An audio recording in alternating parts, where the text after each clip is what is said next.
तर नमस्कार मित्रांनो, आजचा व्हिडिओ फार महत्त्वाचा होणार आहे. कारण की तुम्ही जरी ई-के-वाय-सी केली असली तरी या 7 कारणांमुळे तुम्हाला पैसे येणे बंद होऊ शकते लाडक्या बहिणीचे.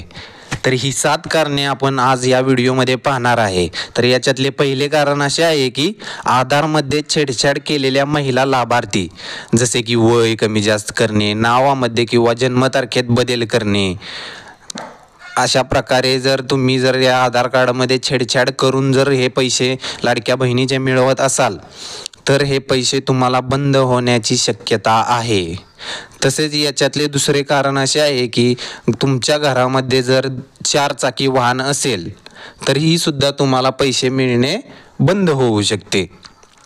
हो, कारण की तुमच्या घरात जर 4 चाकी वाहन असले तर तुमची परिस्थिती चांगली आहे असे दर्शवते. त्यामुळे तुमच्या घरामध्ये 4 चाकी वाहन असले तर तुम्हाला लाभार्थी तुम्ही नाही होऊ शकत याच्यासाठी. तर तिसरे कारण, कौटुंबिक वार्षिक उत्पन्न तुमचे जर 2.5 लाखापेक्षा जास्त असेल. नीट ऐका मित्रांनो, कौटुंबिक वार्षिक उत्पन्न तुमचे जर घराचे तुमचे अख्खे ओव्हरऑल उत्पन्न जर 2.5 लाखापेक्षा जास्त असेल तरी सुद्धा तुम्ही लाडक्या बहिणीचा लाभ घेऊ शकत नाही.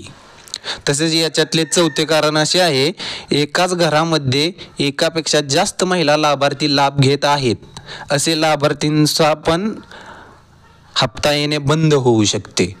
म्हणजे बघा, एक विवाहित किंवा एक अविवाहित अशा दोघी जणींना फक्त हप्ता मिळू शकतो हा 1,500चा.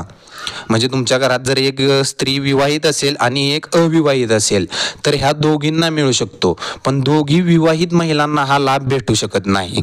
तसेच याचे 5वे कारण, ज्यांच्या कुटुंबात कोणताही सदस्य, म्हणजे बघा तुमच्या कुटुंबात जर कुठलाही सदस्य टॅक्स भरत असेल सरकारला तरी सुद्धा हा तुमचा हप्ता येणे बंद होऊ शकते.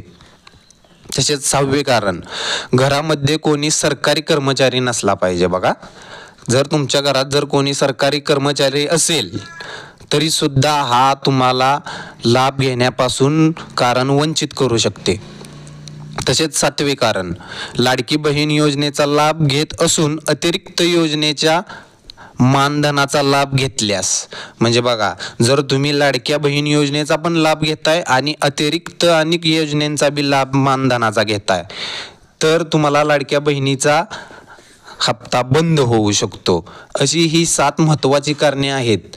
आणि ही महत्त्वाची कारणे म्हणजे तुम्ही ई-के-वाय-सी करून सुद्धा ही कारणे जर तुमच्या लागू होत असतील तर हा हप्ता तुम्हाला मिळू शकत नाही. कसं आहे